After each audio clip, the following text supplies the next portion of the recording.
But survival frequently depends upon collaboration. And nowhere was this more visible than around the communal soup pot. The meal belonged to everyone. And because it belonged to everyone, everyone had a reason to care. Monasteries continued to play an important role as well. Many religious communities viewed feeding the hungry as a moral responsibility. Travelers, pilgrims, and the poor often received simple meals prepared from ingredients grown in monastery gardens. Soup was ideal for this purpose. Nutritious, affordable, adaptable, a practical expression of compassion. For countless people throughout the centuries, a bowl of soup offered more than food. It offered dignity, a reminder that they had not been forgotten. This may help explain why soup appears so frequently in stories of kindness. Across cultures and generations, it became associated with care. When someone was ill, soup appeared. When someone was grieving, soup appeared. When someone arrived home after a long journey, soup appeared. The food itself mattered, but so did the message. You are welcome here. You are safe here. You are not alone. Perhaps that is why soup remained important for so long. It nourished both body and spirit. As Europe entered the modern era, however, many traditional food habits began to change. Industrialization transformed daily life. People moved from rural villages into growing cities. Food production became increasingly mechanized. Transportation improved. New ingredients became available. Convenience became more important. Slow traditions that had survived for centuries gradually faded. The old communal soup pots became less common. Family recipes disappeared. Knowledge once passed from grandparents to grandchildren was sometimes lost. Not intentionally. Simply because the world was changing. And change often arrives quietly. One generation forgets a technique. The next generation never learns it. Eventually, a tradition that once seemed permanent becomes rare. This happened with many historical foods, including some of Europe's oldest soups. Recipes that had nourished communities for centuries slowly vanished. A few survived in remote regions. Others remained preserved in family traditions. But many disappeared from everyday life. And yet, something interesting happened. In recent years, people have begun looking backward. Not out of nostalgia alone, but out of curiosity. Modern life moves quickly. Meals are often rushed. Schedules are crowded. Convenience dominates many food choices. Yet more and more people find themselves drawn to slower traditions. To foods with stories. To recipes connected to history. To meals that require patience. Soup fits naturally into this rediscovery. Because making soup forces us to slow down. It cannot be rushed. Ingredients need time. Flavors need time. Transformation needs time. The process itself becomes part of the experience. In many ways, this mirrors the rhythms of earlier generations.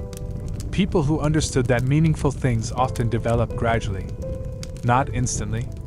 Not at the touch of a button. But through attention and care. The same lesson appears again and again throughout human history.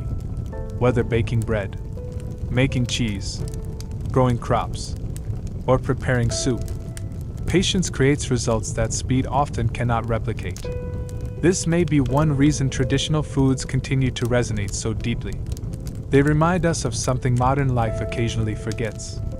That nourishment is about more than calories. Food carries memory, identity, connection, culture. A recipe can preserve history as effectively as a document. Sometimes more effectively. Because recipes are lived. They are practiced. They become part of daily life. The forgotten soups of Europe tell stories that textbooks rarely mention. Stories of ordinary people. Farmers. Laborers. Parents. Children. Monks. Travelers. People whose names have been lost to history, yet whose lives helped shape the world. Every bowl represented countless acts of effort. Someone planted the vegetables. Someone harvested them. Someone carried water. Someone gathered firewood. Someone stirred the pot. Every meal reflected cooperation. Every meal reflected community, and every meal reflected hope. Hope that tomorrow would be better. Hope that winter would pass. Hope that there would be enough. There is something beautiful about that. The realization that one of history's most important foods was also one of its simplest. No rare ingredients. No elaborate techniques. Just ordinary people solving an ordinary problem. How do we feed ourselves? How do we care for one another? How do we survive? The answer, for more than 1,000 years, often began with a pot, a fire, and a handful of ingredients. Today, many of those ancient soups have been forgotten. Their names faded.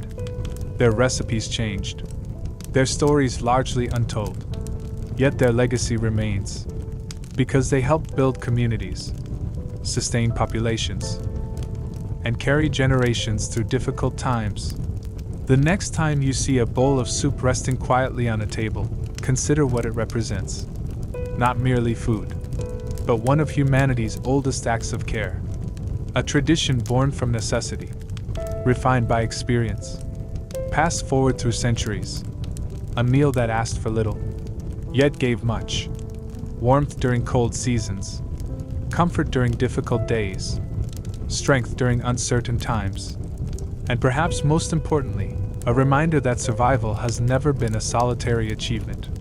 Human beings endure because they help one another, because they share, because they gather around tables, because they transform simple ingredients into something greater. For more than 1,000 years, Europe's forgotten soups did exactly that. They nourished bodies, they strengthened communities, they carried memories, and they quietly helped shape history. Not through conquest, not through wealth, but through one of the most powerful forces in human civilization, a warm meal shared with others. And sometimes that is enough. Sometimes that is everything.